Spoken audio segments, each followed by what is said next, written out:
and welcome back to the Dice Tower. I'm Camilla. I'm Chris Yee. I'm Joey Evans. And you're joining us today for our top 10 week. You okay? I don't know. It just came out weird. You Really? Maybe because you were growling before Yeah, you we were trying all started. these practice. Right. Let me try. I'm Joey Evans. I'm Joey Evans. I was sampling voices. I stayed with my own for now. And ruined it. Oh, there it is. All right, you're joining us for the top 10 weeknight games, which we'll get into that description here in a minute. But first of all, we want to say thank you to our sponsors of our top 10 list here. Thank you. We have Board Game Bliss. You can go and pick up any board gaming needs there, games and such, and Grip Mats as well, who make fancy mats. Speaking of, let's check it out. This show is sponsored by Grip Mat. These custom playmats come in regular texture or with their custom grip surface, so cards, tiles, chits, and miniatures won't slide around during your games. Make setup a breeze, upgrade your play experience, or just beautify your table with a grip mat. Check out their Etsy store to see their huge selection of custom playmats for many of the best games on the market. All right, so be sure to check them out, Board Game Bliss and Grip Mats. Also, shout out and thank you to our Patreon backers. Each month, they support us so that we can still bring you different kinds of content, different lists, and RPGs and everything else that we do. You know, the RPGs like this Thursday's upcoming RPG, What? for example. Chris, tell me more. TPK. What? Joey's uninvited. Oh, Yes, that's fair. unfortunate. It was a We matter only of have time. one resurrection scroll. It won't go to Joey. Ooh. Right? You have a resurrection scroll? I do now. Oh, I just okay. decided this. That's going to be my fun fact That's this week. That's the cool thing about role-playing games. You can just make up the rules as you go along. Yeah, Tom doesn't know yet that I found one.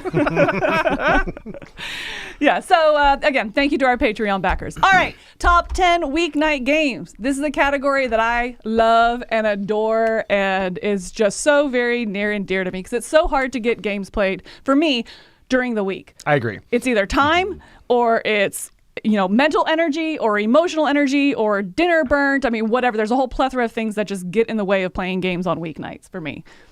Joey looks confused at We said dinner burnt, which means you I've eaten have at your to house cook before. dinner. So. What? What? No, just kidding. No, totally kidding. But what stipulations did you put? Because I was like, okay, I put like a time frame in my mind, right? Also, but for me, big thing is also setup. Like a game could be 2 hours, but that hour setup, that's one thing you don't want to do when you get off. 100%. Right? 100%. cleaning up, setting up. Like it has to be a complete whole package, fairly quick. Yeah. I also don't want to have to relearn it. There's a lot of games that are Yes. like quick and fun, but if I have to go, all right, hold on. Oh, wait a second. Yes, everyone. for sure. I don't Off want to the be in the list. rule book. Yeah, Yeah. absolutely. And then also like player count wise, right? 'Cause Yes. you probably want like 2 players, and then I looked at solo, but I'm like, I'd probably just watch a movie at that point. So. Right. I definitely favor games that play well solo or 2 players. Okay. Up to 3 players, if you have a kid who's going to join or a gaming buddy next door, something like that. Right. But playing well at low player counts was a consideration for me as well. It was interesting for me making this list because I've done this as part of the end of the year top 10 list for the last 2 years. And in that one, I definitely try to think a little bit broader. So it was fun to do this one where it's like, no, these are mine that are actually hitting the table during the weeks that I get excited to go home and play because, like you said, it's going to have low setup. It's going to be comfortable. I'm not going to spend a lot of time on the rules, or if I need to refresh, you're looking at like 2-3 minutes, speed reading through them. And it's going to challenge a little bit to where I feel some mental energy so I can feel like successful. So they're not all just cozy games. Right. So it needs to have a little bit, but also not a whole lot of overhead. Like I don't even want to play in the realm of AP in these games. I'm looking for pleasing experiences.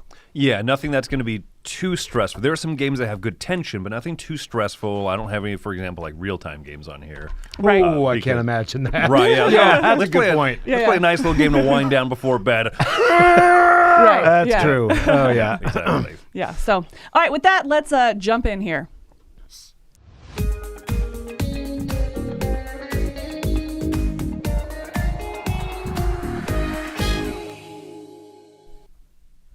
All right, number 10 for me is has become a classic, I think, for me in just the last couple years. This is The Crew. It is not just a flash in the pan. Okay, I didn't know which one he chose.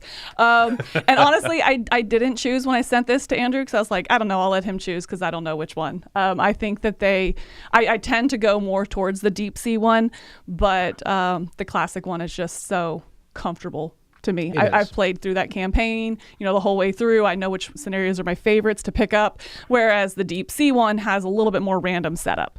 Yeah. So it's going to get to the table quicker because you're not having to go through and pick a scenario and grab those tokens. But I'm much more comfortable with the first. So this is going to be a cooperative trick-taking game. So you do need at least 2. The 2 is a 2-player variant. Mm-hmm. I think the variant is very good, though. I very much enjoy it. So it plays good at 3 if you have 3, but if not, a 2-player game. I don't like trick-taking. This is the way I want trick-taking. I want it cooperative, and I want it to be just fun. And that's what this is. It's just lighthearted fun where you're trying to meet certain goals in who takes what tricks. And it also hits on that thing about, like, the rules right. But there's enough variation in the campaign you play to make it fun to hit the table over and over. Right. Yeah, exactly. Really, right. And if you want to play one hand and say, that was good, if you want to let yourself play 8 in a row, you can, but it's not a game where, like, okay, play hands equal to number of players. Like, all right, we're going to be here for a little bit. No, right. Play what you want. Exactly. Cool. Yeah, I love that about it. That's one of the things I'd written down. So thanks for bringing that back up. Is just it's in your time frame. Yep. You're making dinner. Cool. Play this while the stuff's in the oven. It's burning. After dinner and right. Yeah, burning. Of course, that's the only way to do it. Yeah, 100%. But if not, and you're done. Then play for an hour until you're actually ready to go to bed. So yeah, that's my number 10. Is The Crew. My number 10 is a game in a very similar vein. I actually kind of debated. Yeah, that's me. Okay, I debated whether I was going to include The Crew or not, and I leaned just a little bit newer. Just, I don't know, because I can. It's my list. I'm in charge here. So my number 10 is Sky Team. This is a game that for me, bada bing, kind of scratches the same itch, proverbially, or literally, if you just really need that game box to kind of reach that spot. I've never done that. I will not ever. You're also never playing any of my copies of games again, are you? I'm not. No, not without hand sanitizer and back sanitizer, apparently. Thanks for coming over. So Sky Team, 2-player cooperative, limited communication, very similar to The Crew. As you're trying to land an airplane, you're trying to balance out the wings, the rotation of it. You're trying to move it at a good speed. You're trying to get the landing gear prepped. Those are little things you need to do to land at the airport. And you need to shoot those planes out of the sky with your missiles before you crash into them, is my thematic rearrangement of it. And the penguins. Don't forget the penguins. You got to launch missiles at those, too. I have to say, those were pretty disappointing. I was a little disappointed. But they were penguins. That's all they are. They're just by an nature alternative. Cannot be disappointing. Say they're penguins again? Penguins. Ooh. What? How do you say penguins? Penguins. Penguins. With Penguins? an E like it's an spelled. E. He's Penguin? from Kentucky, though. Oh, they do okay. say pin and pen the same. Okay, well, penguins. It's fun to say. All right, yeah, this is on my short list. This is a great one. That's so good. All right, for me, I like the way that Joey is holding that pin in his hand. Yeah, that pin. You know what? No, I'm not gonna fall for it, Chris. Mine. I like roller rights, obviously, and I like roller rights, and I like polyomino. This one kind of does the same in a short amount of time, and this one surprised me how much it does hit the table because it is very quick to come out. And this is Silver and Gold. Yeah. This was on my short list. This was a good one, and now Silver and Gold Pyramids I think is really fun as well. So either one of those. Pretty much it's just a polyomino style roll and write where you flip the shapes and then you're going around the map on yours and you're trying to collect treasure and stuff like that, and then you get different objectives. You pull those cards. This one I think is a really surprisingly fun game for one that you can find a lot of mainstream places, Yeah. It's a very small package. It's not daunting when it comes out, and there's enough variation when those different maps and things turn. Yeah. So this one, again, surprised me. This is one that I wish, a lot of these games I play a lot. This is one I wish I played more. I forget about it because so many times I want to play something new or whatever, but this one is it's just a good game. Yeah.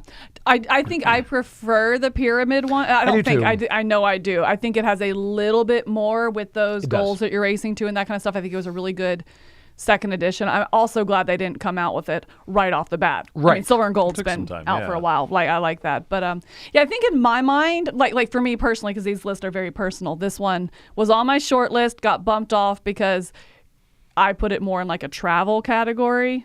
Yep, where I can see that. It's a little bit too light, which is a weird thing to say about a weeknight. It is. But I do want a little bit of meat behind it. So Yeah, and I try to get things Yeah. that are all across the time frame. Like if you only Yeah. have 30 minutes or so, this is a quick one to hit the table. Right, for sure. Well, and you work a lot in the evenings as well. Exactly, Right? You know, yep. so I mean, that definitely fits more of your weeknight style Yeah, for sure. my weeknights are done. So So Silver and Gold, that was my number 10.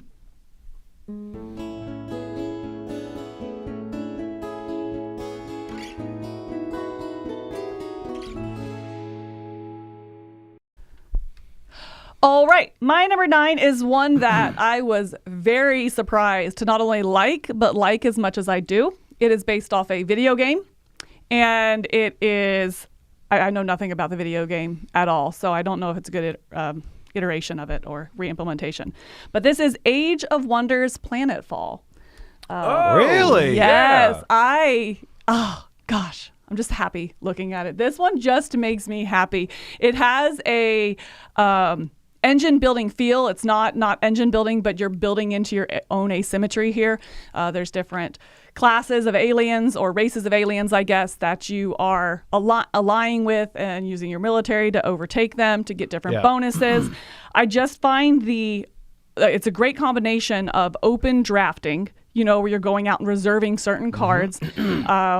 That has a great tension to it because you see 3 cards out there that you want and you're having to look around and be like, okay, I really want this one the most, but it's most likely no one else wants that one, so I'll go for this one instead. So it just has a great tension to it, but also low stakes because every card gives you something and every card is going to build into your own player asymmetry.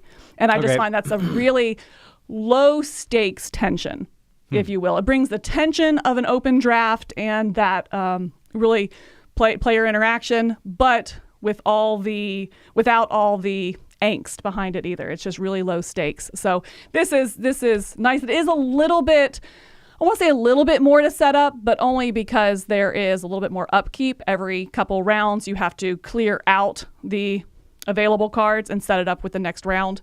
So it's a little bit more in between. That's why it's lower on the list. But I think it's well worth that additional upkeep in the game. And by upkeep, I want to be clear, it takes about 24 seconds. You know, we're not talking huge, but it is That's not ridiculous. I don't have that kind of time. yeah, in the right. middle of the week. You could have played your number 10 3 times. I there. could have. But Yeah, deal out 7 cards. No. right, I make me. refuse. I have not played this. So what is the time frame? Like 45 minutes an hour is what this is? Or? Definitely under an hour. Yeah, I put it closer to 45 minutes, up to 45 minutes if everyone knows how to play. At a lower player count, you're definitely looking at like 45 minutes max. So funny. Certain games have like a cover and a name. You look at that cover and that name, you're like, this is going to be a 4-hour game. And that's what I expected to sit in it. You I was know? like, I don't know the video game. This is It's going to like- be a big, heavy game. And it was none of those things. It was just exciting to play and to start to see those combos that you want. But then somebody else got it, so you have to be tactical. So a really good balance of that strategy and tactical without feeling like there was a lot of overhead mentally. So yeah, I really enjoy getting this to the table on the weeknights if I want to little bit of dopamine, I think. You know, my little Yeah. like, ooh, I want to build my little alien race and go out and conquer and I need to destroy. try this. And I I would don't like know, to conquer, you know, yeah. maybe ally a little bit too. We'll see. I like to conquer. That's We don't my ever number invade 9. a planet. Yeah. I just dance my way through cheerfully it. walk out there. She looks wave really to friendly. everyone. Hi, everyone. We're here to conquer. Here to conquer. All right. My number 9, Age of Wonders Planetfall, My number 9 is. with a happy dance. My number 9 is less conquering in it, unfortunately, but you are trying to build up Rome in a day. The game is called Rome in a Day. Oh. Shocker. That is a approachable cover. Yeah. That sounded like I was being mean. I didn't mean to. I'm sorry. Oh, wow. You played this one, Joey? Yes, I like this a lot. I have forgotten about it until now. This think- is a good pick. I think that's the problem with this game is it's fantastic. It's so punchy. It's like 20 minutes or less, and it's kind of flown under the radar. I think it's been a little bit forgotten by some people already. It just came out like a year and a Joey. half ago or so. I did forget about it. I remember I played Case in like point. 4 or 5 times when we first started playing it. Yeah. And yeah, this is a good game. It's an ice split you choose. Who's it by? I'm trying to see the logo in the corner. Do you know? So Alley Cat Games and Red Cat Games. Okay, got it. Kind of like a partnership, I think, publishing this one. It's an I Split You Choose game. You have 5 tiles dealt to you, and 2 of them will have a scoring building on it, and the other 3 won't. And then you split them into a larger and smaller half, right? 3 and 2, 4 and 1, 5 and 0 if you want. Everyone's doing that simultaneously. They reveal the split, and then everyone's picking tiles from the person on the right. Larger clump or the smaller clump. And then whichever one you get taken from you, right, that person gets. So whatever you're left with and whatever you choose to take, you then start building this little arrangement of tiles. And this part of the game is so simple. Put green hexes together. Put green buildings on or near your green hexes. Score points, right? But that I Split You Choose, the fact that up to 5 people can do this and down to 2 people can play this, and it's just constant like, what are you going to do? Don't do this to me, right? Yeah. It's so fun, the amount of tension that they cram into a very small game, 4 rounds, and then you just score up. I think it does it so well because everything's simultaneous. There's enough delightful tension. There's enough little set collection. There's like one other little scoring rule, and that's it. If you liked it, set it up and play again. That's how quick and snappy this one is. I think you'd have to teach this to me not on a weeknight, and then I would decide because yeah, I Split You Choose is just blanket statement. One of those mechanisms that I do not find relaxing, pleasing, what I'm looking. But that's also, it causes me a lot of angst and AP. That is a player problem, admittedly. No, I think that's it. I love the mechanism, but then like certain ones, like the pizza one, what is that, New York Slice or something? Yeah. For some or reason, charcuterie, something like that. Yeah, that causes AP. It does. Oh, it stresses me out. This one, I think, is probably, if not my favorite, one of my favorite I Split You Choose. Okay. And so great to where I've forgotten about it. But it is, thinking back, I'm like, this was fun. Yeah. Great decisions in that. It's enough angst, but unlike in like New York Slice where you're slicing up 11 pizza wedges and you're just going like, this one is kind of like, boy, here's to hoping, right? And I find it's smoother and enough angst without too much. Okay. Right, I think New York Slice has too many scoring opportunities that it's just like mind-bending. This one, it's pretty straightforward. Okay, Yeah. interesting. Still It's pretty anxiety though straightforward, when you switch. Okay. So, Yeah, Okay. Very Roman cool. Roman a day. That is a good pick. All right, my number 9 was actually taught to me by Jason Levine, which is surprising. And he does what he does every time. He goes, this is the greatest game ever. Of course. But to his benefit, it was actually written on the box. Oh, so he's actually just reading. Which made him say it 30 more times as he's telling you, it's right there in black and white. This one, I think I've put on the list because it started hit the table more because I've got gamers and non-gamer friends, and this one can hit the table across the board. Okay, and it is Flip 7. And I know you guys do love this game. Yeah, notice you said you guys. You get very angry at this game. So do it's you do. No, I don't. Yeah. No, we played this on camera. Go back and watch. Go back and watch it. Was I angry? No, I crushed. This one. So composed. This one right here, pretty much you're just flipping over cards and you're trying not to get 2 of the same numbers. And it's a push your luck game. And you can also have some nice player abilities like freeze, extra life, all that. But the rule set is simple, but you also have that push your luck aspect of it, which I really enjoy in this. Because I wanted to have a card game on here. I thought about 10. I thought about different ones like this one, like that. But then I like Flip 7. I did wish it didn't say best game on the planet on the cover, because I'm like, let us say that, you know? Yeah. It's like when LeBron James comes out and goes, I'm the GOAT. Like, you know what? You should just let someone else say that. I'm not saying it's not true. I'm just saying, like, okay, it's not true about LeBron James, let's be honest. But it's amazing. So, no, Flip 7 is really fun. It's surprising. And the fact they have, like, 2 versions, a small version and the larger one. Have you seen the larger box? I have no idea why there's a larger box, but we've seen it here in the studio. I need to know this. Are the cards bigger? Are there double of the cards? I've never opened it. I have so many questions. It's insane. Just a bigger box. It is. So this one, it's a lot of fun. Do you know why it's bigger, Z? It's only one size. The other one was a promotional edition. Got it. Okay. Not sold. The little one was not sold. The little one was not sold. Giveaway at Gen The Con. big one. The Really? little one was a giveaway. The big one is the actual Oh, that's what you thought? So it's So if you're going to buy it, you have to buy it in You have to buy the slightly big one. larger box. Okay, I want to be clear. It's not a big box. Right. It is not. You say it's the bigger one. I'm no, thinking it's like at least Ticket to Ride. Have you seen the Everdell? Yeah, You it know, comes in never it is tells. that size for just those cards. But no, this one, it's a lot of fun. I do enjoy this. Every time it comes out, and it's great. Simple World set. It's Flip 7.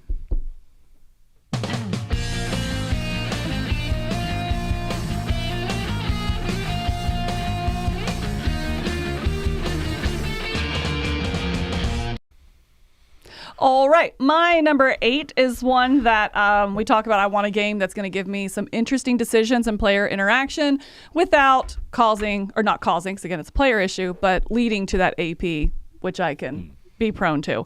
And this one definitely finds that sweet spot. This is going to be Get On Board. And again, which one did he choose? Look at that. Taking the middle road, Andrew. I didn't tell him which one either. I made him work. But which video did Also, he I was choose? sick last week when I was making this list, so I got it to him late and didn't have the brain width to choose. Anyway, yeah, so Get On Board, New York and London, or Paris and Rome. They play the same. It's just different maps. Well, almost the same, different maps, though. But I really enjoy the player interaction here, that there is one combined city that you're building these bus routes on. So your routes might get in each other's way and you have to share the space and or go around somebody as you try to complete your own objectives. So I like that amount of player interaction. I also love that it's one of those roll and write games where everyone is doing the same action on their turn. Like, you both have this same shape to use. How are you going to use it with your objectives? So it's interesting to see what other people do on their turns and how they make the same information fit their individual goals. I really find that interesting. So it's just a route building game that is going to have some player interaction out on this shared map here, but not having AP, because ultimately you're just trying to, similar to like Ticket to Ride, for example, get the right people from point A to point B. And how do you get them there? How do you connect these cities, pick up the people on the way, drop them off, things like that. And I just find that very, again, pleasing. My favorite mechanism is the fact that the old people just want to get on the bus. Oh, yeah. They're not going anywhere. They're just like, that's nice. Get out for a while. Like, Right. collect all the old people with lots of points. Yeah. Yeah, they just want to, give me some human interaction. You're like, done. You'll pay me 5 victory points? Absolutely. Okay, I'll take you everywhere, all over the city. Seems like a very sad game. I have not played it, but... You're like, yeah, so because you'll pick up like students and they want to go to the university. And so you want to load up your bus with students and take your route past the university. But your overall goal is to go from point A to B. So how can you pick up the students and get them to university? But, oh, man, this businessman also got on your bus because of your last stop. Where do you drop him off? And so you're managing who's on your bus and pushing them. And it's, as I'm explaining more of it, it's making it sound more complicated than it is. It really isn't. It's a pretty straightforward roll and write. But you're building, and it's so pleasing too, because you're building these routes with these little wooden sticks, and everyone has their own player color of sticks, and so I think you can kind of see it in the video there. You can see the sticks, but you can't see them out very, very well. But yeah, it's again just fun and just interesting to see what everyone does with the same information but different goals. That's cool. I haven't played this one yet. I need to, though. No, you should. It's on a a Joey weeknight. game. You'd like it. Yeah, you would. I think so. So yeah, that's number 8. Get on board. Either I one. am on Just board. get on board. I'm on board. Just get it. All right. Get on. I'm on Where do you want to go? Get on. To the university. Okay. I want to get some smarts. I'm just riding the bus. Okay. I'm just here for the Oh, fun. you're like, I am 87. Because I say pin and not pen. Pen. My mom says pillow instead of pillow. She's also from Kentucky. Hey, pillow. And she says pillow. And I'm like, That's really southern. That's she's very Kentucky. that's like Appalachia, Kentucky. Yes. Yeah. Wow. Yeah. Appalachia bet. or Appalachia? That running water blew her mind. No, my mom is very backwoods. My mama. Oh my goodness. All right. Before we dive into that further, my number 8. Thanks for a good save, Chris. Good save. I tried not to overload this list with 2-player games, but you can't touch this topic without putting on Blitzkrieg World War II in 20 minutes. Yeah, good Okay. one. Golly, Right. tile pulling game, right? You have a bag with different tiles.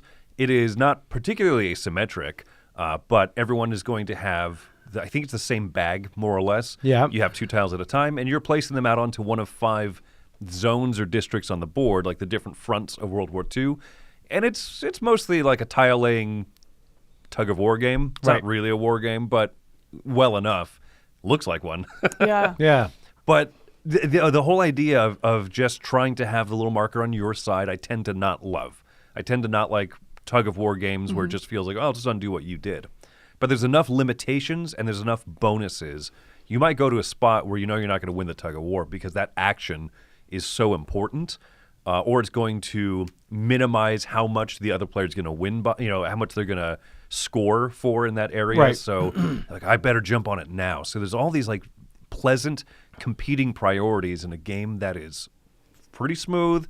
You are not going to lock up. You mentioned AP, that like getting locked up in choices because you only have a few tiles to work with. So there's that feeling of like, I really want that 3 tank tile to come out. I don't have it. So what do I do with what I have? I'm not worried about, a third of the options at any time anymore because you're just kind of limited to that. But it really is. It lives up to 20 minutes. It's always gone so fast. It's such a fun game. I wish this didn't, again, this is a me issue. I wish it didn't look like such a war game because every time I hear you guys talking about it, I was like, this is really interesting. Oh, that sounds cool. And then I see it and I'm like, okay. Wait, have you not played it? I've not played it. All right, we will play with the Nippon expansion because you can get. Is it pretty? You get Godzilla. Oh, yeah. Okay. Pretty or violent, I'm in. So, okay. Yeah. Okay. It's surprising. Is this the only one of the 3 that stayed in your collection? I have Caesar as well. I do too, because my wife likes Caesar more than this one. I prefer this one. And I tend to play Caesar as a solo game, whereas the solo rules for this are... I didn't know there were solo rules. It's too okay. much. It's too much of a logic flow. Okay. Where the Caesar sees Rome in 20 minutes. That logic flow I have memorized, and it's so quick, so I will play that solo really fast, like 10 minutes. But this is the one I prefer for 2 players. Okay. Are they all 1 or 2 players? Or are they all just 2 Yes. players, maybe a solo variant? Like I said, the solo variant in this one's rough. I Right. wouldn't even mess with it. Okay, so they're all Didn't know meant there for was 2 one. players, though. It's Yeah. not 3 or 4. Okay. Exactly, Yeah. 2-player exclusive. I think Very you would cool. like this one, Camilla. You need to try it. Okay. This is a you game. Speaking of Wait, a game, was that meant to be offensive? what, that you like blowing stuff up? Oh, okay. I should know. Your tone was confusing. You're like, that's not offensive. No, I'm Thank saying you. your tone was confusing. I didn't know how to feel. It was quite the dichotomy inside. I didn't know which one to play into. Oh, this one is probably a me game. So much where I think I'm the only person in the studio that actually likes this game. But this one, I had to put a dexterity game on there that comes out easily. Oh, I love dexterity. I don't know if you played this or not. If you have, you played it with me. But this is a dexterity game that I don't know if you don't played, think so. Chris, but this We've never is played where dexterity. you are spreading your profits around the board. And this is this is Flick of Faith. Oh, I have played Flick of Faith so much. The whole thing in this is you got little Glad it comes discs. in such a normal size box. That the is box, okay, the box irritates me, but the reason is the mat is in there. It comes with a neoprene mat. And you are flicking you're really spreading your dominance across it to those islands. You're trying to flick and get different islands. If you get into a certain circle on those islands, you put up a temple. And as the ages progress, the profits will be taken off because your temples will stay, but your profits will die. The whole thing is. So it's a Thematic. flicking game. It's very thematic. And there's this big arc in the middle that you have to hit that doesn't make much sense as a theme. But anyway, the good thing is there's a law that's put in between ages where you will vote on a law. It's like, well, this one, you have to use only your left hand.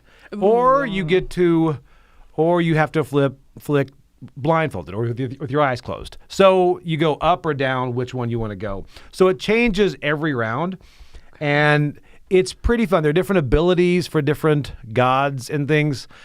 This one I really do enjoy. I think it hits the table quicker than games like Flick 'em Up and different dexterity Okay. games. So this one I enjoy.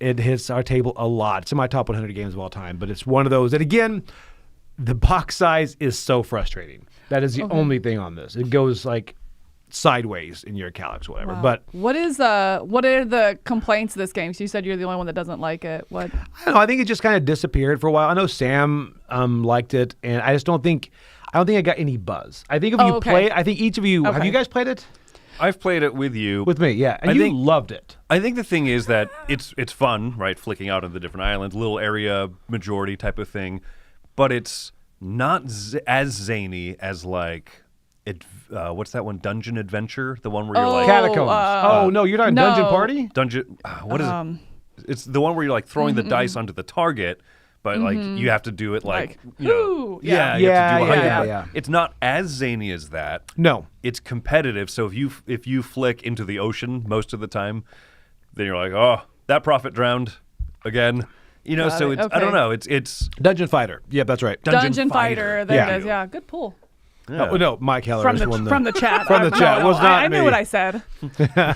wow, you caught that bass? I went to Kroger. They sell bass meat at Kroger. Hopefully they don't call it bass meat. How? Anyway. How? It's like how Bass big- meat. I was like, got some bass meat at the store.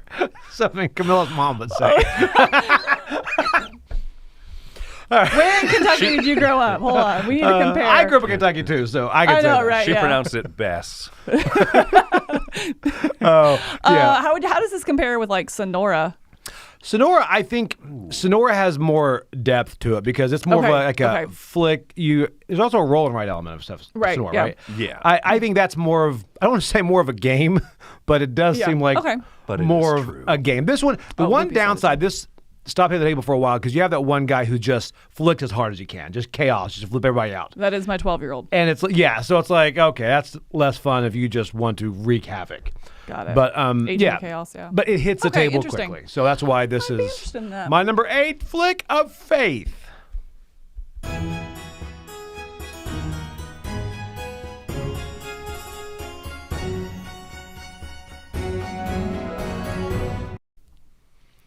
Now, my number 7 is one that I feel like I'm kind of a champion for. I don't think it gets a whole lot of love here in our game group, but I absolutely adore it, especially on a weeknight, and this is New York Zoo.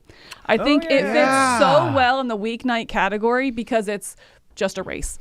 There is no scoring. So you have a little bit more with setup because you have to set the tiles out by their color.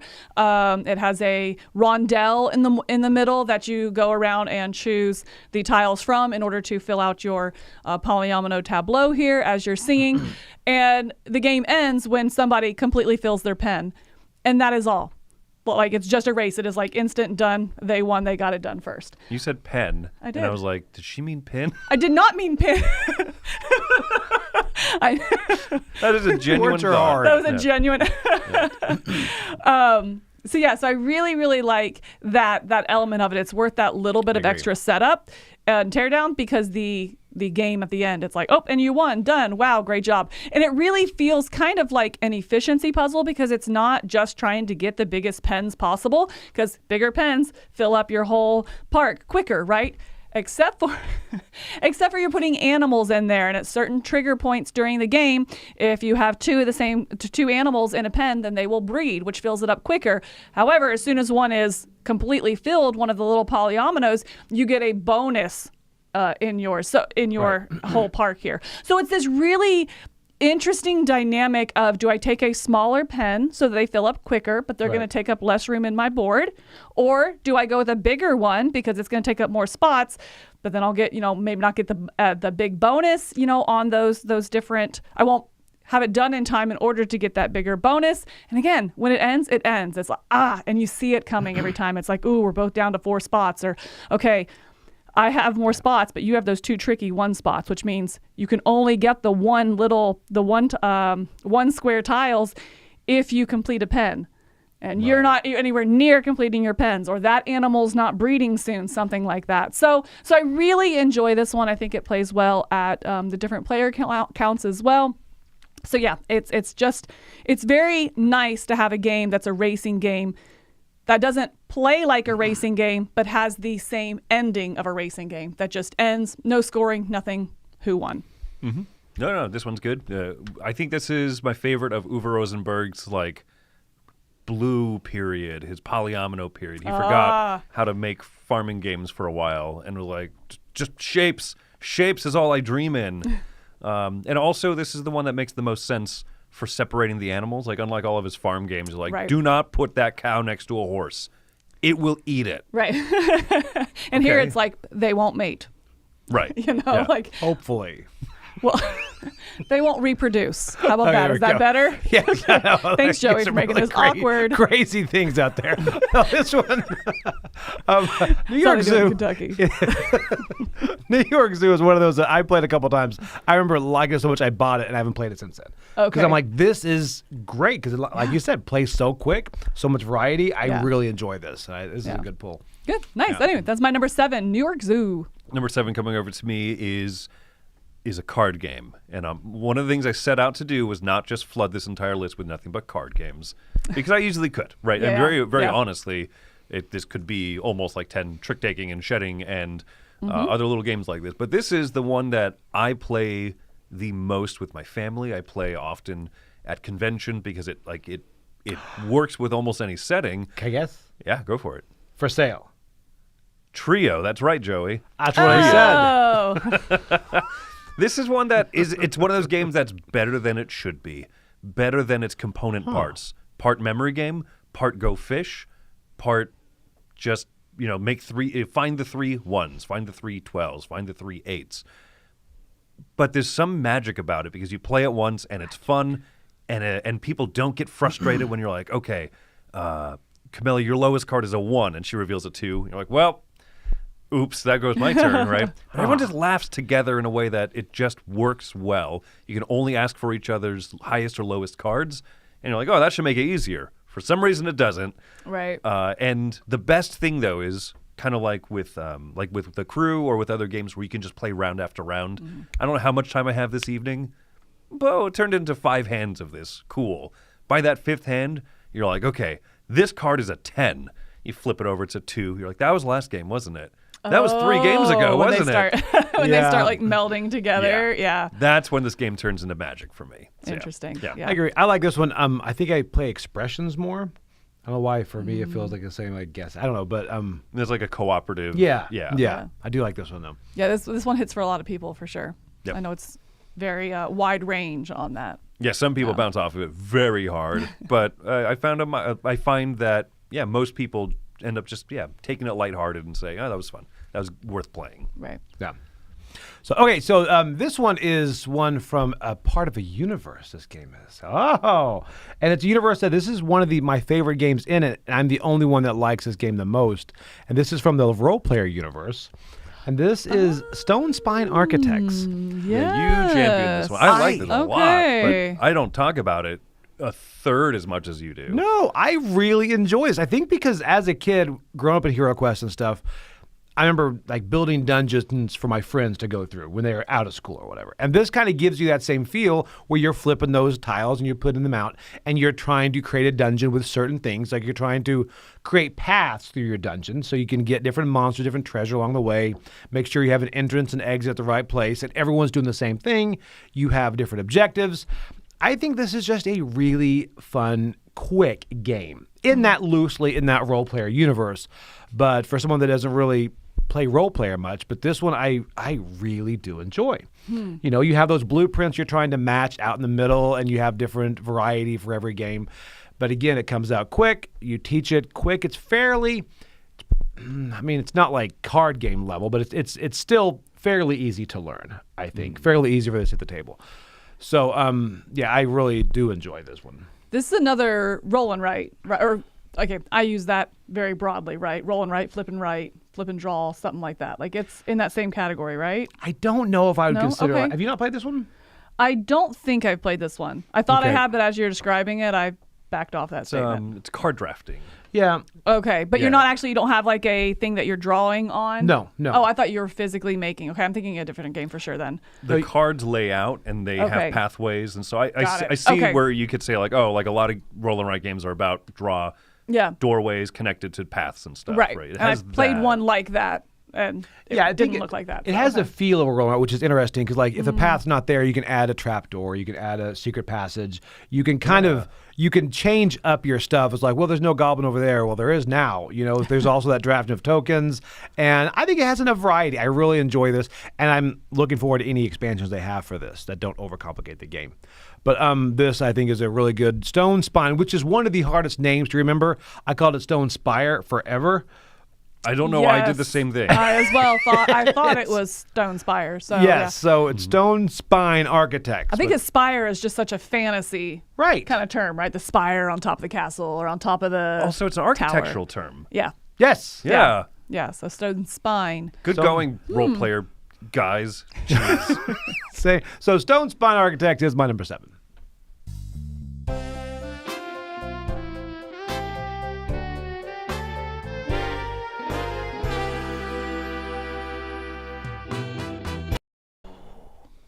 My number 6 is a newer game to the list. What? Okay, I'm gonna guess it. Okay.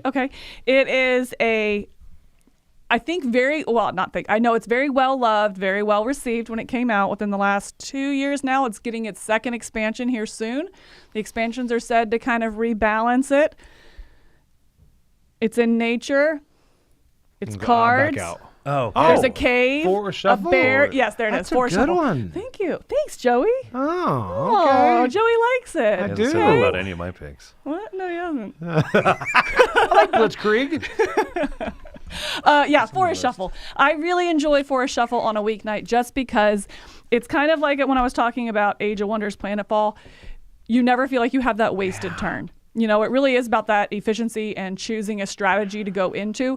But regardless, it has that cards are paying for card mechanism. So at least you're getting some resources, if you will.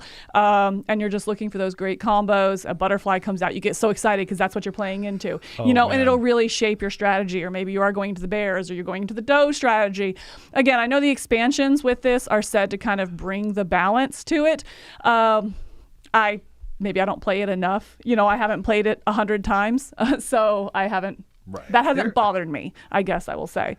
There seem to be so many losing strategies that I always double down on. I'm like, butterflies, those are the key to winning this game. But okay. And they're not, apparently. But there is something to say, like, when you're done and you win into butterflies, and if that made you happy, they're really neat the way they tuck in the trees, and they go on top and sit on top of the trees. It's very pleasing and very pretty when you're done. I really enjoy the way this looks and comes out on the table. And somebody here in the comments, Jonathan, said it's an Earth killer.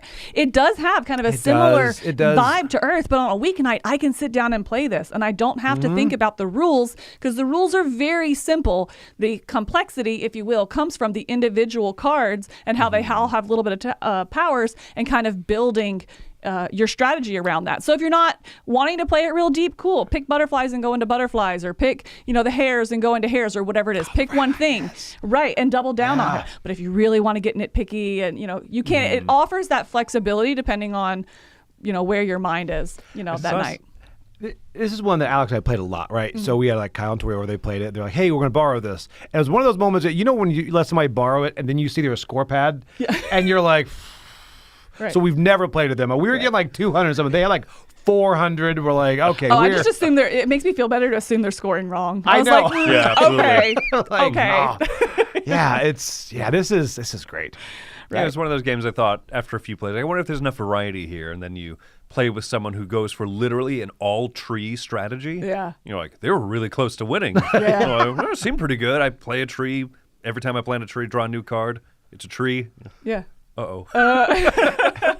And it has an element where it always ends before you want it to. You're like, I just need one wolf, man. Yeah. Just give me a wolf. But then also the tension of when it ends. I love that the end is that third card in the last third of the deck, and you're like, so you get to the end. Every game that you play, it's like a mad rush to play out the cards. And then you're like, I'm drawing, and everyone's like, don't do it. Yes, you're like, why are you drawing? Grab that. There's a perfectly good beaver right there. Just to grab that. There's a tree. There's a whatever. Yeah, right. So just grab that. Yeah, so it's exactly. really. And so it's just such a neat, just a neat ending to it as well. Tree. I mean, you got everything around it. I mean, how does that not make you happy? Yeah, it's right. so And then again, just a nice. fun theme with like, ooh, this one, like, oh, there it is, the end game card, not the third. Don't do it. I Do hate not those draft cards. at the end third. Let me get all my cards played out. Such a great Apparently tension. we're just going to watch this whole game being played out. Yeah, apparently, yeah. How long is this video? How long do I need to ramble? I will put the third card in sometimes just so it'll go on forever. Oh my gosh, you're the worst. I'm just kidding. That's why Kyle and Tori don't play with you. That is true. That is true. Or maybe that's how they play and why they get 400 points. Good point. All right, that's my number 6 is Forest Shuffle. All right, number 6 for me is, I think it is the newest game. Yeah, it is definitely the newest game on this list. Just came out this last year. Already one of the best-selling games from last year, even though it came out at the end. It's the Lord of the Rings Duel. Yes. Okay. I've enjoyed Seven Wonders Duel for a long time. It's actually one of those games that took time to grow on me. And this one has all the benefits of that time that I've had with the previous game. It's just cleaner. I've taught Lord of the Rings Duel for Middle-earth to my daughter, and there were never any rules questions. Right. I love that, right? So talking about weeknight games, just a game where you can teach it to someone pretty quickly, and they just instantly get it. There's never, okay, hold on, like in the original, I want to discard a card for coins, but I have 3 yellow cards previous. When I play a yellow card, do I get more coins? No. That's when you discard it from. And this one just like chuck a card for 1, 2, or 3 coins is an age 1, 2, or 3 card. Like, I like that. It's cool. All the things they did to just simplify the rule set and the overhead, but not the tension of the winning conditions of the game. This game is just wonderful. Chef's kiss. I love it. Yeah, there's no like compromise, right? It's like you simplified this stuff and streamlined it without compromising these things I love. Right. You know, so it's a good balance. Yeah. For me, this one, I think the setup, and it was a little for the weeknight for me, it like just got bumped off the list because of that. Okay. But then again, like I said, you could have made that same argument for like Age of Wonders Planetfall. No, I think this one's a little bit more setup than Age of Wonders Planetfall because you're resetting them up and then the cleanup too, separating them back out. So that was for me. Sure. That being said, not a slide on the game. And again, that goes to taste, right? I think you probably lean a little heavier on weeknights.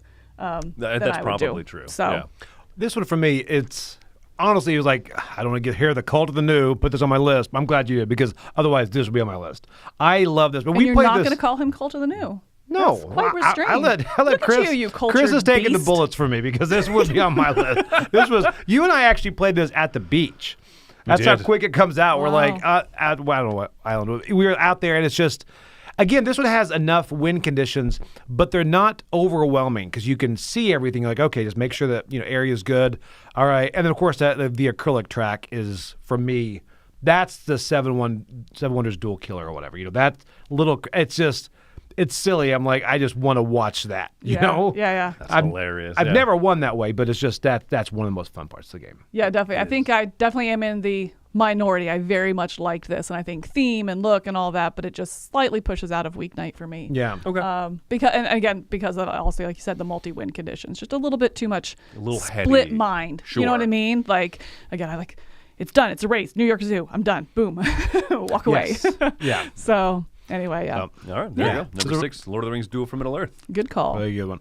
All right, next one is a 2-player game for us. My wife and I probably have played this multiple times, and this is one that keeps in the table. And we bought new maps for this because this does feel like it feels like you're living a movie. You've got one person that's the, I guess they're the runner, and the other person likes dispatch, and it's a hidden movement game. Oh, you do love and this game. This You is adore Run. it.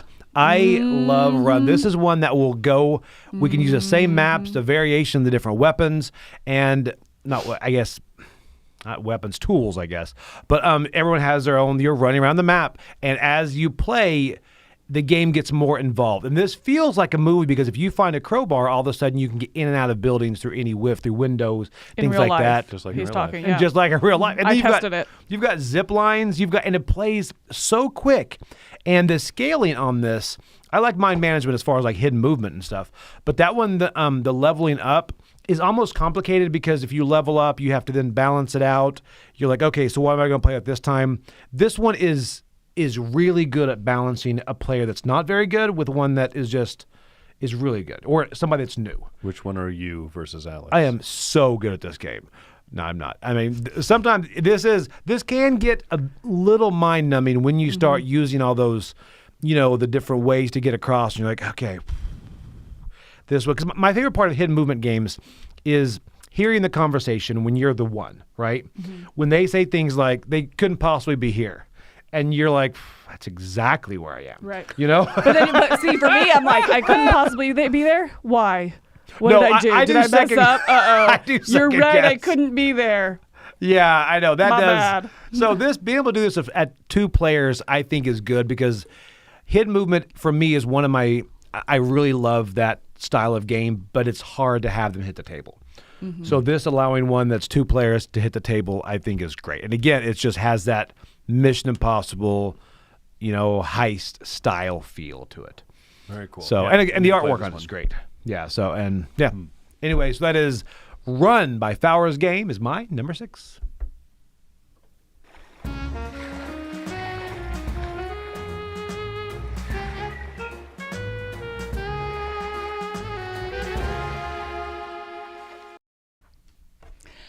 So Weeknight Games was kind of I think why I love it so much is because it's so specific to me and outside of my typical taste. I like my dungeon crawlers or those mid to heavyweight Euros, things like this. So it's a hard list to make, but one that's so captivating to me when I find something. I'm like, oh, this fits. It gives me the same feel of it. I love my number 6 because it feels like a side. I always kind of describe it. What did I say, my number 6? Yeah. Okay, I meant 5. Yeah, I did have the right choice. Okay, thank you.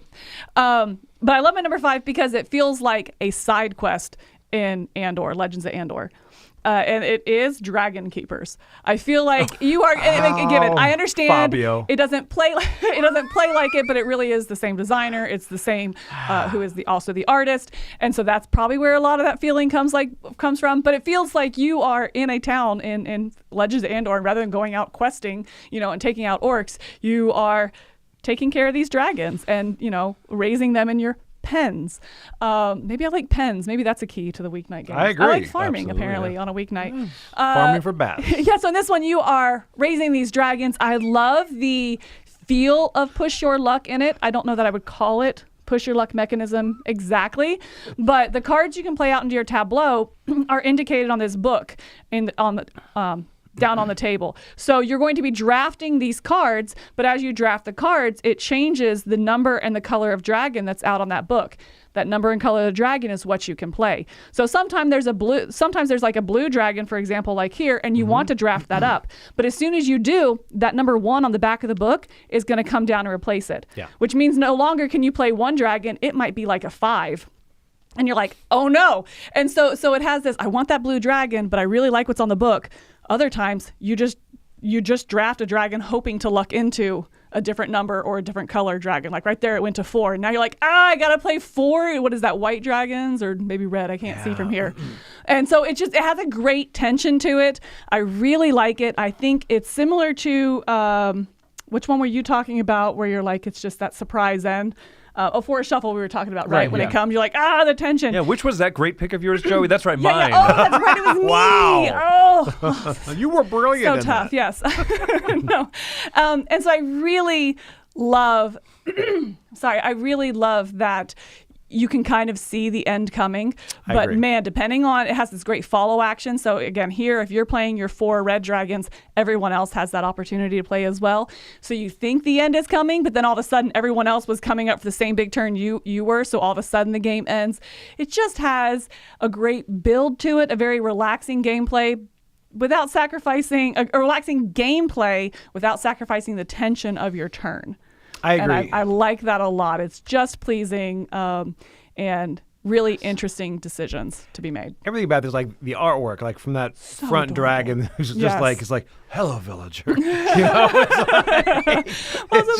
a fire. He's learning to make fire. It's so cute. It's like, oh. This one, I saw a couple people at the Bash play this over the weekend. Oh. And it's just like, I like seeing this at the table. I'm like, this is such a good kind of feel-good game. I really like this one. That's a feel-good game. This just feels good. It feels good to make the decisions. It feels on your turn. It feels good to have the follow action when you're able to set that up. It feels good when the ending comes and you just nail it right. Like it's very. When someone doesn't expect you nice. to be able to follow, and you're like, boop. Yeah, right? It's so nice. Or if you push it too far and you never bust necessarily, but you don't have the cards in your hand to mitigate that book, so you're like, And then, fine, 5 white dragons. I'm like, I don't have it, pass. And then somebody with the follow action has it, and you're like, no. and then the whole like So when to good. close in and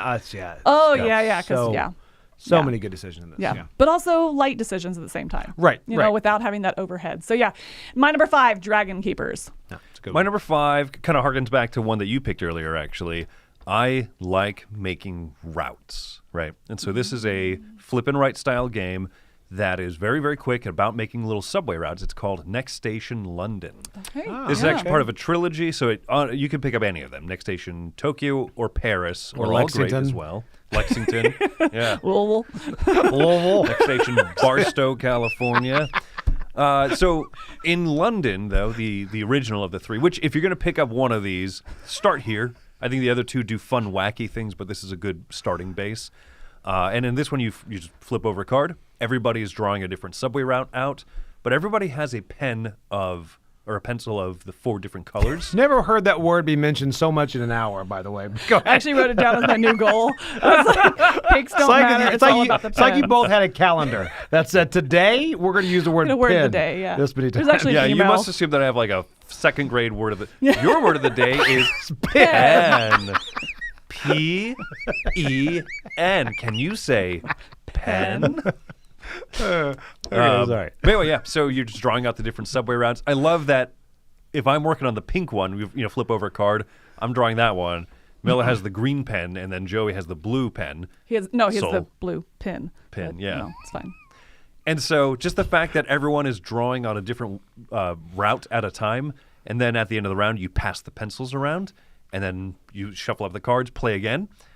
And it's just something is extra fun about the fact that everyone's map will look different at the end because you're playing them in different order. But enough scoring objectives, very quick, very soloable. I love this game a lot. So Nice. yeah, next station, London. I don't know why I have not played this. I think because when I'm ready to play it, the new one comes out, and I'm like, all right, nobody's going to play this with me. It's like, I don't play Paris. You don't play London. Whatever. Yeah. I think I haven't because it sounds like it scratches the same itch as a lot of other games. And that's not a slight on the game because I love these games. Right. But every time I sit down to it, I'm like, but I own this one already. You know what I mean? And I'm sure it is different as well. It Because is, yeah. every time someone talks about it, I'm very intrigued. And then I go back and I don't want to say the other one because it's a pick that's coming up later. But instead, I go back and play that instead. And I'm like, Okay. good. You know? We'll so play Blitzkrieg. We'll play this. I like it. They're very similar. Yeah. Yeah. So, okay, so my number 5 is one that has that tactile feel. This is probably almost my comfort food. I actually Touch did it. play this at the Bash because I saw somebody playing. I was like, okay, this is going to be good. This one, again, it uses marbles in probably the best way. And this is Gizmos.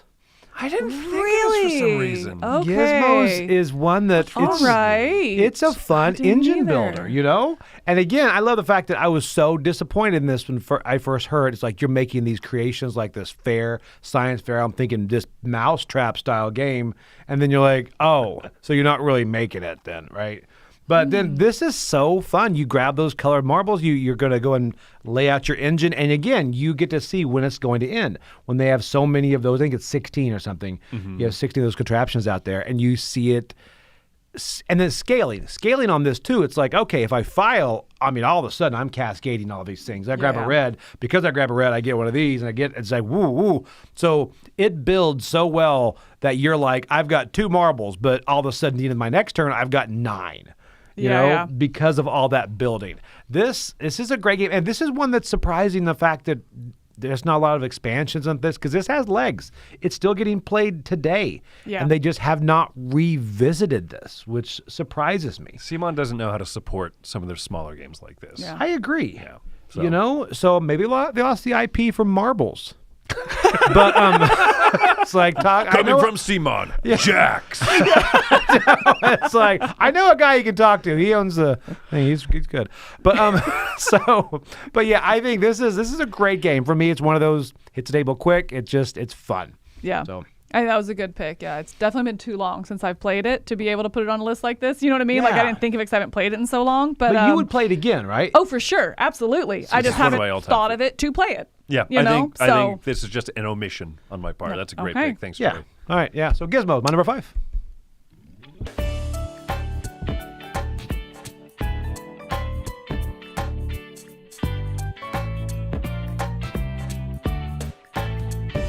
Oh, Pho. That's Tennessee That's a talk. food now. That's Tennessee Pho. talk. Isn't Pho. pho a food? I Food? think it's pho. Isn't Pho. Isn't it food? Now, pho. no, I'm Pho? pretty sure it's like traditional Vietnamese, but Are you saying No. pho? pho. what Yeah, you're I think going he's with? saying Is it pho. pho? Yeah. I think it's what he's trying to Is say. that- yeah. What? Pho? And it's not a new food. Oh, Be for me very it is. clear. He's like, Pho, did we just faux invent? fun. I'm very Kentucky, so when people are like hot pot, I'm like, what is this? You got a soup? Hot pocket. Hot pocket. We had a lot of those. That's what they in meant. Kentucky. Pot. We cook those on the fire. My number 4. 4. Gosh, this list makes me so happy. I'm just like happy. My last 3. I think that's gonna be my word. It's just pleasing and happy. This is a very happy game for me. It's what I want out of a nature game and what I want out of arranging plants. You can tell what you want on a weeknight, right? Yeah. Like, you've had a hard day at work. You're I mean, there's no like ether fields. There's no like depressing style game on here. There really isn't. No. Okay. No. Usually it is just I want like happy place, please, like a mentally cleansing kind of game. Sit back to Tainted Grail. I picked a World War II game. Good point. Yeah, but no, I think my number 4 is what I want in an organization and a nature-based plant game, and this is Planted, a game of nature and nurture. This one is unique, though, because it gives me a deluxe feeling when I'm playing. The bits out of this, the chits, are so nice. They feel deluxe and upgraded. And they're not. I mean, it's, a $25 Target game? Yeah. I think something like that. But it's like the suns are actually translucent plastic pieces. And it's got like cardboard. It's very nice. It's got drafting. You're drafting out cards in order to play out and organize plants in your tableau, and you have to feed them and you have to water them and try and take care of them so that you can get the maximum bonus points out of them. Yeah, I just find this to be easy gameplay, again, that doesn't sacrifice decisions as you're drafting and trying to make sure you're getting the nutrients that your plants need. Jonathan points out here in the comments, he says he thought I was going to say Verdant. I don't love that game. I feel like it has a little bit, it gets in its own way a little bit. Hardcore agree with that. Yeah, I think that was that one was a miss for me. But I think especially on a weeknight, Planted is just happy. It's pleasing. I played Verdant, and I have not played this one. So okay, it seems like all of your games are like a kid staring out the window wishing he was outside. Well, I do like outside. I know. Typically, it's dark at night. Yeah, we're in the winter, so. Yeah, this Florida winter's so oppressive. It's so hard. Perfect. Yeah, but no, I just love it if I want that deluxe feeling without having had to go in for upgraded bits and all that kind of stuff. And the cards with the individual artwork on them, and I remember my mom I grew up in the 90s, so my mom had a greenhouse inside, basically, like every corner had a plant in it. It's a very 90s decor, and so like I recognize a lot of these plants and stuff like that. So it's just fun. It's very nice and easy gameplay, but still brings that deluxe satisfaction, of that tactile feel of just playing with the bits instead of all cardboard pieces. It's like Sushi Go, which is like a little bit more. Yeah. So anyway, that's going to be Planted. A subtitle. A game of nature and nurture. Nurture and nature. Nurture your plants. Planted, number 4. That's what it's called. That's change the title, Buffalo Games. That's it. Camilla's Done it for you. My number 4 is one of the other just tiny card games on my list. This is one which is now printed as a Dice Tower Essential, which I'm more than happy about because we found this at Essen 2.5 years ago or so at this point. 2 years ago, whatever it was.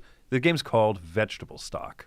Oh, you love this game. I really do. Oh, this was a miss for me. Oh, Really? I could see that. I mean, it's an open draft of cards. The one card that's not chosen at the end is going to affect the vegetables that are printed on it. So, some things will move up, and if they move up too high, just like in many stock market games, it's oversaturated and it crashes back down to 0. And a well-timed crash can just be so satisfying when it doesn't happen to you. If you're not the one crashing. Going heavy into the corn or heavy into tomatoes. Yeah. I think this game's phenomenal, and all of the rules fit on one card. Mm-hmm. The new printing of it from Arcane Wonders, that you can see the box cover of it over there. Actually has a rule sheet instead of just a card. Ooh. I know. Moving up in the world. But yeah, just 6 turns. Turns are lightning fast. You can teach and play this game in under 10 minutes. And then if you want to run it again and again and again, you can. So yeah, it's kind of a staple for me, I feel like, in my choices here. A game that I can just kind of get lost in. Be like, all right, cool, round 4, let's go.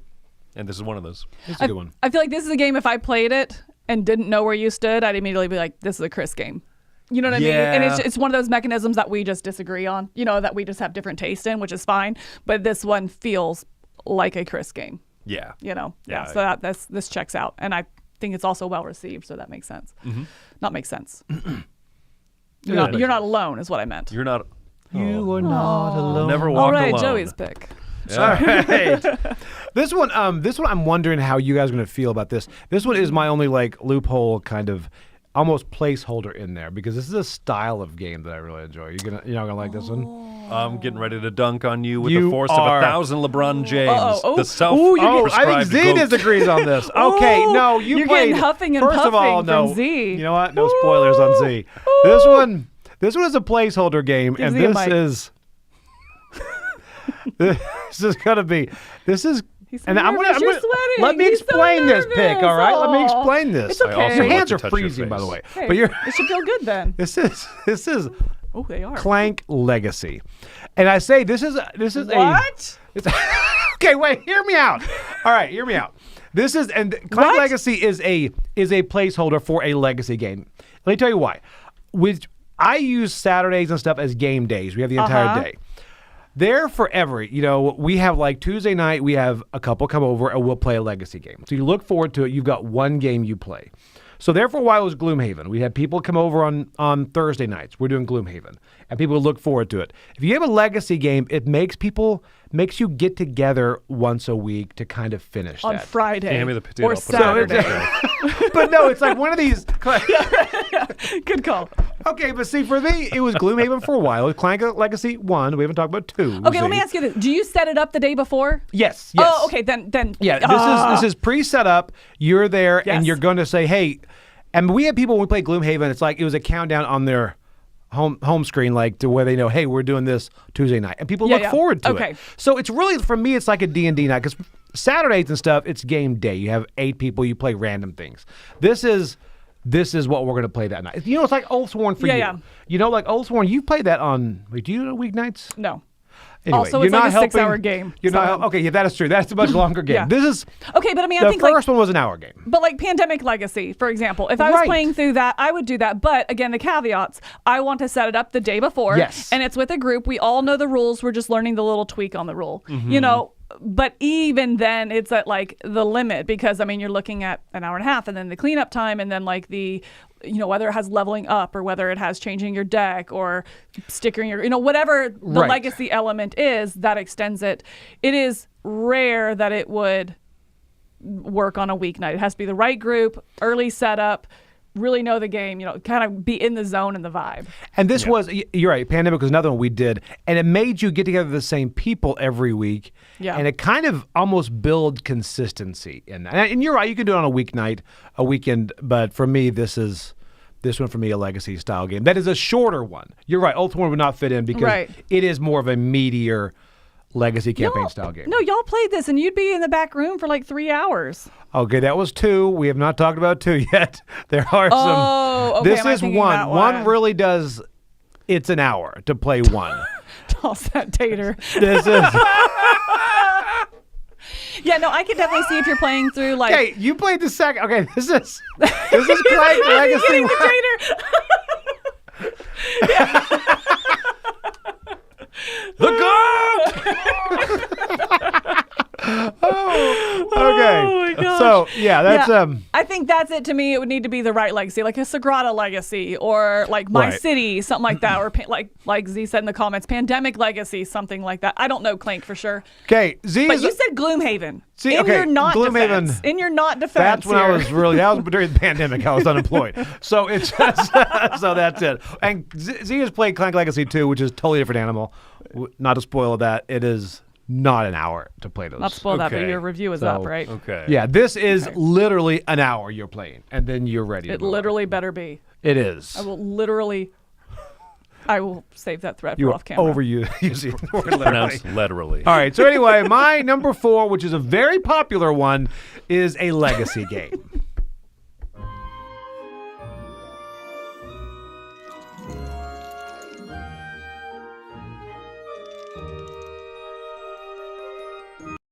All right, I got my flack out of the way, by the Woo. way. So I think I think so. That's why you like That's jumped it. in there so quick. So- And Joey, he's just going to make fun of your pick no matter what. Yeah. you You can pick guys, it. you guys will like the rest of mine. My stress Does is that over matter now. to you? It does. It hurts me. Doesn't really hurt me. No, it doesn't. The potato hurt But also, you. I'll get an apology email later, won't I? That potato was that potato was heavier than you anticipated. Well, we heard the beads in it. I know. And I don't think it was more than we anticipated. We definitely heard it. And it was like, that's heavy. He felt it. He's like, this will hurt. That's all right. That's fine. Not going to hurt me. You got to commit to the bit. All right. Number 3 is going to be our first crossover. And I have to say, I'm very pleasantly surprised there's not been crossovers yet. Yes. Right. I think that really speaks to our different taste, and Yeah. kind of like what weeknight means to each of us individually. I almost asked something very stupid. Do you think there will be one when you just said I do. I predict that my number 3 will be a crossover. That is my official prediction. Okay. My official prediction, it's Clank Legacy 2.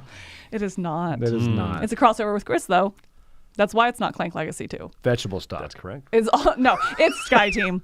Yeah, I knew this was on for your list. everything that you said, I think that it does. I think I have written down here, just like you said, it gives me the same feeling as The Crew, but it's like a board game version. Yeah. The card games are not typically my wheelhouse, just not something that I really gravitate towards. I really like the limited communication. It's that same, I'm trying to tell you something with this die, but I can't say anything or wink, Yeah.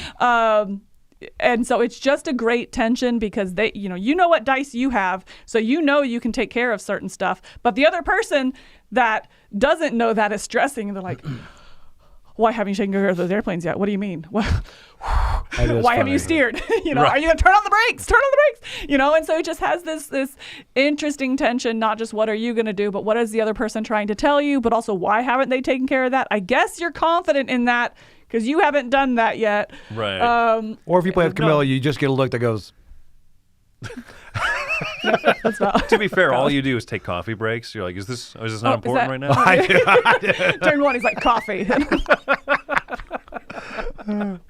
Yeah, so I really, I just really like it. I think it's 2-player only, so it's it fits that niche, but it knows that, and it does it very, very well. I wouldn't want this at 4. I wouldn't. I'm not aching for a solo version of this. Captain Sonar style Sky Team. Oh, Yeah, horrible. right. Oh, like man. I think that it knew it was going to be a 2-player game. It went in and it designed it very well around that. It is exactly what I wanted from this game. Again, the rules, you learn the rules and they're not going to change. Maybe have a little bit of a different element because you have all the different airports and the different variability that can come with those modules, or you cannot. So.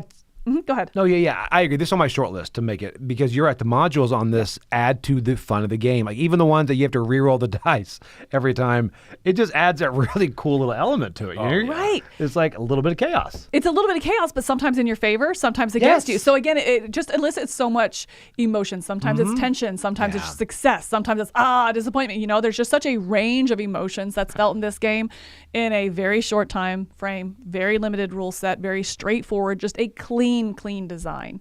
I'm never not willing to get Sky Team to the table. I really I know. work on it. There you go. I'm always Got it. willing There to we get go. Sky Team to the table. I just think it's a pretty close to perfect weeknight game. I agree. So my number Absolutely. 3. Yeah. All right, my number 3 is a game that started a mechanism, I think. Right? I think that a lot of things originate from here. This, once again, a game that has kind of 2 parts to it. This game is called King Domino. It has the tile draft, and then it has the build up your kingdom. Kind of like in my earlier pick, Rome in a Day. Like the way that you lay out your kingdom is, I don't think, the meat of the game. I think it's more so that tile draft. If I understand I think it was your number 9, Age of Wonders Planetfall, doesn't it use kind of that same thing? You can choose whatever card you want from the display, but that'll affect your turn order next round? It does, because you choose them, but then you resolve top to bottom, which goes into player order, which means that's your choice of the next round. Yeah. I love that mechanism. You want to grab a really high value good tile? You sure can. You're going to go last next turn, and so the order is always just changing. And I think that it's a very simple way of doing variable turn order, and it's so satisfying, especially as a 2-player game. You can play the bigger kingdom, the 7x7, and it does become a little crunchier, but not too much. It doesn't lose its simple core. But even playing this 3 or 4 players, I adore this game. I champion it, and I don't know. It's getting a 2nd edition. Is it? Okay. A little goofier artwork. I don't know if there's any changes, but I'm very curious about it. I love this one, and I have for a long time. I don't think I've ever played King Domino. I played the Moon River, which is in the same series, right? The later one. And I think you're right. I mean, that is a mechanism I love, is like how strong of something do you want that's going to then later affect turn order or strength of action, some variable with that, so kind of has that scale that you have to balance. Right. And it's just intrinsically tied with what you're doing this turn, what you're taking or whatever. It's great. Yeah. So that's good. Yeah. Number 3, good King pick. Domino. An oldie but goodie. All right, this one is one you can have a conversation over while you're playing the game. And again, it uses fistfuls of dice, which I love. It's got a push your luck element, and it's got exploding dice. And this is Moon Rollers. Rollers. I need to play. Okay. You would like this. Yes. This is one that you are rolling those dice. You're trying to recruit different cards out there, pull them in your tableau, and each card you pull in will give you different abilities to help you kind of mitigate those rolls. But this one, again, it's a really fun game. It has so many aspects that I love about this, because you're going to get hazard tokens, and those hazard tokens are face down. And by looking, you could see those are points at the end. But then also, whoever has the most hazard symbols on there doesn't score at all. So as you look around, you see that, and that it gives an element of like, well, you can be the one to end the game. And I love this mechanic too. You can be the one to end the game, but that does not mean you're going to win. Yes. Okay. So it's like you can see someone pushing to end the game, but you could just focus on getting points while they do that. Because like they think they have it won, so they're pushing, but you're like, nah. Right, because like old school games tell you to push to end the game is how you win, but a lot of these games, that's not how you do it, Yeah. So I really enjoy this. And again, I know it comes to like the Moonrakers, that type of universe. Yeah. Moonrakers I kind of bounced off of, but this one is just, I really, really enjoy this game. I wrote that down. I think that's my most want to play that's coming out of this list, because I've never actually seen it. I just really? had heard of it and that kind of stuff, but now like even seeing, I'm like, I think I would jive with this. So it's fun because you just, and also I like that push, like when everyone's rolling and you're just the devil on the shoulders, like, come on, you got this, just come on. Oh, and then go for the big ones, fine. yeah, you got this. I believe in you. It makes you realize you don't know odds. You're like, it's like I've got Makes you realize math is hard. It's like I could hit that with 4 die. You cannot. I've seen people bust with like 8 dice, and then it's like, I can't get it. Yeah. It's just, it's really, really a good game. So fantastic. I really enjoy this. Nice. So it is Moon Rollers, and it is my number 3.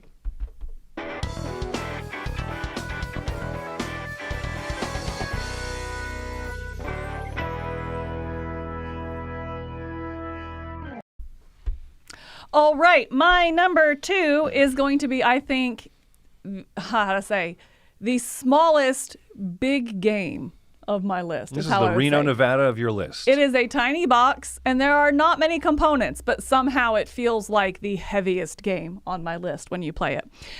It is also, I think, an exception to, in a category. We talk about card games. It's an exception to things that I don't usually like. This one just draws me in every time. It is Kinfire Delve. It is kind of on the upper end of what I would consider for a weeknight, because it all comes down to the cards you're playing, and that the way they work together. So you're kind of looking for different synergies and stuff. And so because of that, it does require a little bit more mental capacity, or thinking going into it.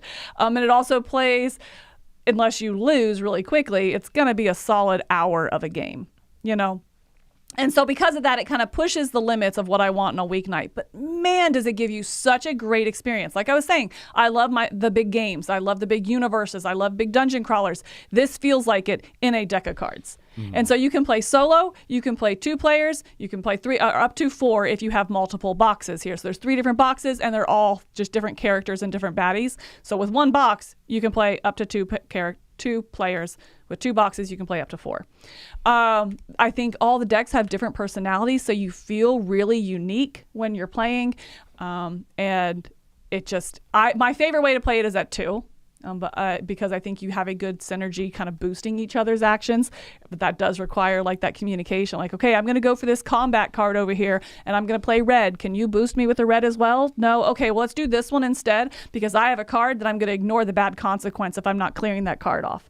So it's pretty complete opposite of Sky Team, where that's limited communication of tension. This one is going to feel more like a cooperative puzzle that you're going through. How do we make this work? How do we take this card out? This card's not that bad. Let's leave it there for a while and we'll come back to it. Something like that. But it's going to require that cooperation. But then even playing it solo, it's fantastic because you're able to boost your own actions. So it's its own unique kind of puzzle where you want to do this action, but you're not going to be able to boost it. So maybe I hold off a little bit, something like that. So again, this one is an exception to a style of game that I don't typically like, and it definitely pushes kind of the bounds of the weeknight, but the gameplay is so rewarding that it's up in number 2 for me. And every time we talk about this, I think I still haven't played it. I went to go buy a copy at Gen Con and they were sold out. And I was like, well, okay, must be a good game then. I'll get around to You haven't it. played it either. No, which I love Campfire. And Yes. I'm like, I don't know why. This has been on my... I actually have one copy of which one, but I know how much you love it, and I really want to Oh, table and it's this. not here in the library because I don't believe Tom put it in the library, so you can't pull it off and play it one day. But no, I definitely recommend trying to play because it is fantastic. I do want to play really, really good. So if I want to think a little bit more on a weeknight, I'll grab my number 2 pick, Campfire Delve. My number 2 is the biggest game on the list here, but it's also possibly one of the simplest. And this is one I enjoy teaching to people. This is one that I just have the rules internalized. It looks more ambitious than it is. It's called Caesar's Empire. Oh, wow. Once again, one of those games that I'm sure that when people play, they probably had the same thought of like, yeah, if Chris didn't already talk about this all the time, seems like a Chris game. Yeah. Simple set collection, simple route building, and a lot of positive player interaction. As you build off of other people's paths, you have to build a path back to Rome, and people are always going to be scoring off of other players' turns if they choose to build in pathway in really good places. And that steady drip of points your way is so satisfying. The set collection is simple, and so it's a nice augmentation. It's a nice little addition to the route building, but it's not so complicated that it makes this game too heady, and so I love this one. And this is one that I think works if on a weeknight you have several people over and you're looking for a 5-player game that's still satisfying in a weeknight game. That's a game, not a party game. Exactly. And I hope you understand the distinction I'm making. Not that they're not games, but I meant that style. Yeah. Yeah, exactly. Right? You want something that feels satisfying, and you have this big map in the middle of the table. It's oh, okay, are we playing something like Ticket to Ride? Sort of, but in a third of the time even. So I adore this one, and I advocate for this one as much as I can. Caesar's Empire. Right. What is happening on the board there? There was is that a shadow? Yeah. Oh, yeah. Is that from the camera? Is that a camera shadow, or is that actually on the board? It's printed on there. It's Caesar. Okay. It's his shadow. He's leaning over the table. Okay, because that's what I thought it looked like. It looks particularly funky here. Yeah. Or a really robot. does. I wasn't sure. Or an ent. I don't know. Is it an ent? Maybe. So. No, I'm going to go with robot. You're right. I retract my earlier statements. It's Robotron 4000. Yeah, I have not played this, but it's funny you mentioned that because my number 2 is the one that I would play with 5 players. Because normally my favorite game of 5 players is a 2-player, 3-player. But it's this one. If I had 5 people on a weeknight, this is what I would get to. And again, there's another game that I see. A lot of these, if I see it played at cons, I'm always like, ooh, I could jump into that real quick. And this for me is, I love this one. This is, again, you roll dice, and this is Space Base. Space Base, I love this style of game. And again, this is a huge favorite in our game group because we've had people just run through it, And then again, some expansions I like, some I do not, but so many different ways to get victory on this. You choose those cards, you pull them over, you want to flip them as soon as possible, so you get them. And the more, this is the rare game that the more people, I think, it plays differently. One-on-one, as a 2-player game, this works, but on a different level because that is even, 50-50 on whether it hits on me or you. But when you have 5 people, you've got a lot more chances to hit those dice. You want to flip those as quickly as possible and start to get those points that way. And it's also one that surprise winners happen a lot. You are so focused on your tableau, your engine you're building, that you're like, I'm crushing it. And you're like, all right, now I'm ready to start getting victory points. And you're like, that guy's at 35. I'm like, come on, man. And it's it's the turtle and the hare thing because he's just been slowly getting 3 every time you roll a 7. And it's just deep, deep. But you're waiting for the big turns. you're if you roll an 11, I'm getting 20 victory points. Right. You know, And if that happens, woo! But if not, Yes. like, yeah. Make and or break. and of course, like the you win card is again, the you win card should be the you lose card because you go for that so much. You're like, this is how I'm going to win. This is the game. I am going to complete this card. Yes. I'm going to make this happen. So, yeah. and this is another one that I have not played the legacy version of this, Shy Pluto. I think I've got it. Just because I like this game so much. Why? Why? Yeah. Why? Yeah. So it's just, I really enjoy this game. Have you played Bad Company? Yes. Okay, yes. and you prefer this over Bad Company? I do. Okay. And it's funny. I was actually playing this. One time I actually was playing with John DeClaire. Somebody walks up and somebody's like, hey, what game is this? And I'm like, oh, this is like Bad Company. And, and he's just And like, you see the heat, like the I was when they anger. both, the big back and forth was going on. But yeah, I think my wife, she played Bad Company over the weekend. I think she might prefer that one. Okay. And that one's, I like the names of the gangs and stuff like that. Yeah, you yeah, know. I okay. think both of those games are, and I think Bad Company is, it's not harder, but it has that next level where you're also moving that car around. You've got more going on in Bad Company. Okay, Do interesting. you gravitate to that, Bad Company, over this? I do, and I was wondering if it's because I played Bad Company first, and then when I went to Space Base, I didn't bounce off of it, but I was like, okay, but I don't see myself ever playing Space Base over Bad Company. Really? Okay. You know, but I don't know if that's because I started with Bad Company, wonder and so if I it's wasn't like- sure. If you hear the cover version of a song first, you hear the original, you're like, oh, Right. oh. Yeah, and so I don't know, but I think I pretty strongly preferred. I would always play Space Base, but I strongly prefer Bad Company. Okay. So That makes sense. So Camilla's wrong, and my number 2 is Space Base.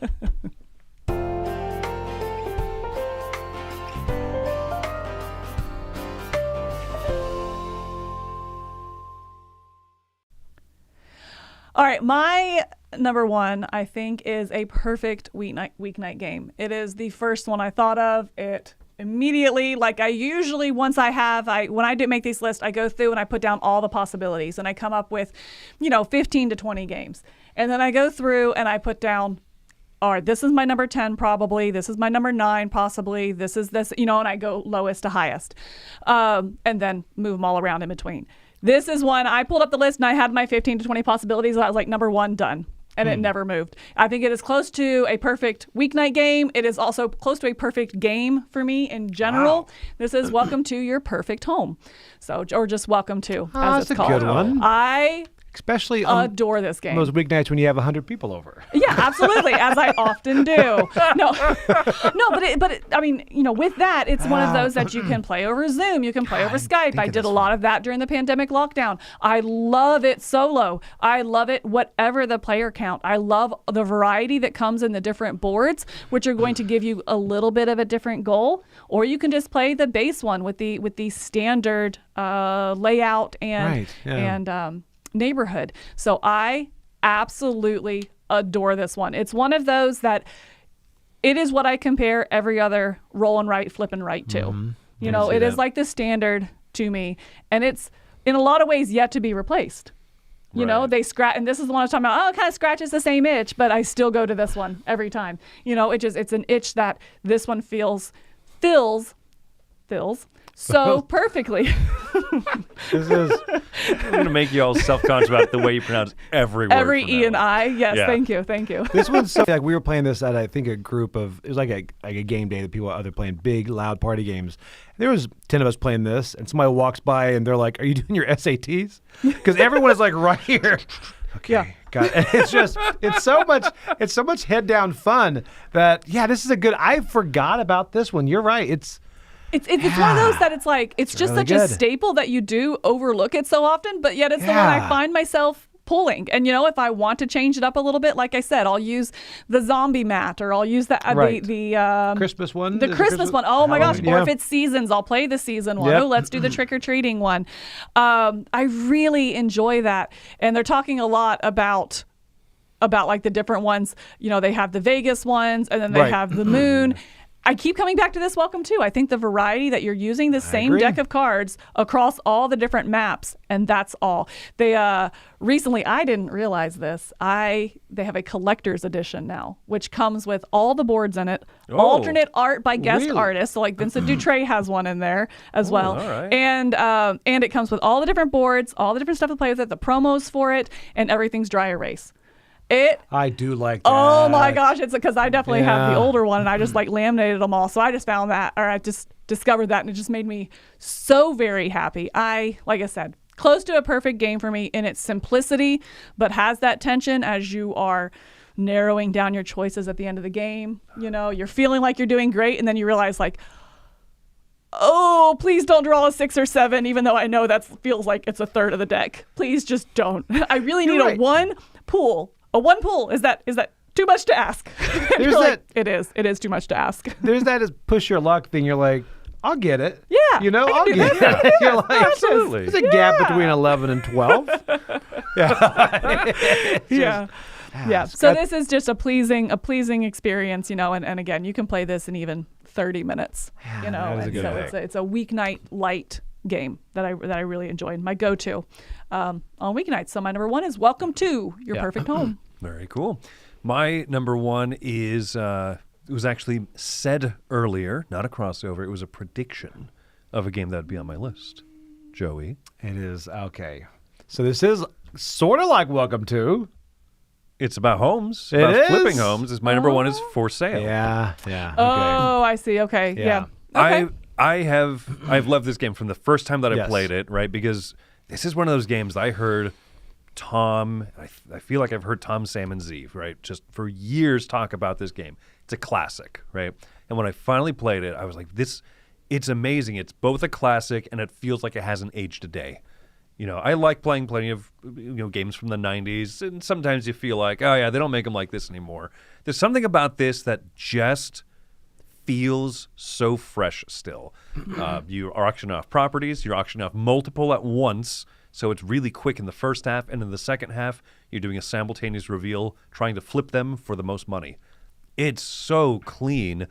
I introduced this to a family from our church a few weeks ago, and I brought a little stack of games. I taught this one, and the dad was like, "Can we run that one again?" We played this like 5 times in a row. It was such a good hit, and I don't know. Have you played this one? So yeah, I was gonna say this is an exception for me on things I don't like. Okay. You know, I don't love bidding games. This is an exception. I'm like, if someone pulls it out, I'll probably won't ever recommend it. But if somebody pulls it out, I'd be like, yeah, I want to play that. You know, Yeah. so which is rare card game bidding. So it crosses those boundaries for me, you know, or borders, I guess. Yeah, I also consider this pretty much a perfect game. The way that it is, it's excellent. It was the first game that I ever taught. One Joey Evans. It is. Before he knew, he's like, I don't know. I don't like this guy. Let's play something quick. Yeah, we'll play something quick with Joey. Oh, he's actually nice. Okay, Yeah. fine. I'll play real games. We all have those, right? The filter games. But you just revealed yours. So now anybody you recommend this to at a con, they're going to be like, oh, Chris is... Well, the joke's on them because this whole list, I'm like, oh, yeah. Hey, let me teach you season number. I'll teach you vegetable stock. That one's even quicker. But yeah, you're right. I do just gravitate towards these types of games. This is a really so good game. Yeah. That's perfect. So it's funny how you guys are. This is like unlike both of your games. I don't think I'll get flack over it, and I know I can't from you because it's like because I play this with my family, and I actually played it at your house once before we watched a movie. This hits the table My because house? again, it's like it's one of those We watched a movie that at my it's house? we watched. Robinson Crusoe. No, it's All right. this one is Play with you. Marvel United. Oh, you guys do really like this. And yeah. Marvel United is one of those that it gets, it hits the table quickly. I think it's fairly quick, but also all the different expansions and thing give this variety. And for a family and stuff, my daughter loves this game, which makes us hit the table more because when your kid likes a game, you're like, this is great. You're not on your tablet. You're not watching the movie. You're not whatever. We run back and just play this. And then you get to play different, even if it's the same villain, you play different people, see how they kind of work together and things, and it's such a simple rule set that has variation in every scenario you play. Now I will say it kind of pushes the upper echelon as far as setup and takedown, Right. and tear down. But it's Especially one if of you those. own all of the expansions. yeah. That is Yeah, the AP. That's kind of something you've done to yourself. Yeah, the It AP is. is It in like is. who am I going to play and who am I playing against? Like so the pregame AP. Right. It is one of those. It is fun at our house. It's like that's one of those. If Juliet wants to play a game, then this is one. She'll go and she'll pick out her characters. Yeah. A lot of times they are not balanced at all. They are picked by look alone. But it is one of those. I really do enjoy this. It feels good. It's light, and I really, really enjoy the variety this has on the table. So this is my number one, Marvel United. There we cool. go. Oh my gosh, one crossover then, right? Yeah, it was Just just Sky Team? Just Sky Team. Wow. Sky Team was almost. That was like right off of my list. Well, and I think that's we all had that like, ooh, that just bumped off my list. That just bumped off, Yeah. you know. Yeah. And so, but again, I like that variety. I think it just really speaks to what does a weeknight mean to you. Yes, You know? exactly. So definitely let us know, down in the comments here. What do you play on the weeknight? What are kind of your parameters? What do you find yourself gravitating to? I know we saw in the comments here, people are like, my list is completely different. I don't mind playing Voidfall on Tuesday. You know? And some people find it relaxing to come home and play Right. something that their mind is engaged in. I guess it Right. depends on what your job during the day is. You know? Yeah. That's part of it. Yeah. Right. Yeah. And as well as, I know I don't mind playing those games on a weeknight, but like we said, for your legacy, I'm going to set them up the day before. And then I'm excited to come home and play because I know it's on the table and that That's good. obstacle's already out of the way. Good point. You know? It almost takes up 2 nights. Like the night before you'll set up. That way you can look forward to it the next day. Right. Yeah. Yeah. And then I clean it up in 2 weeks. So it's really, like weeknights game. Yes, exactly. So yeah, what's it mean? Be sure to let us know. But thanks for joining us here at the Dice Tower for our top 10 weeknight games. I'm Camilla. I'm Chris Yee. I'm Joy Evans. And we're going to go play some games. So bye.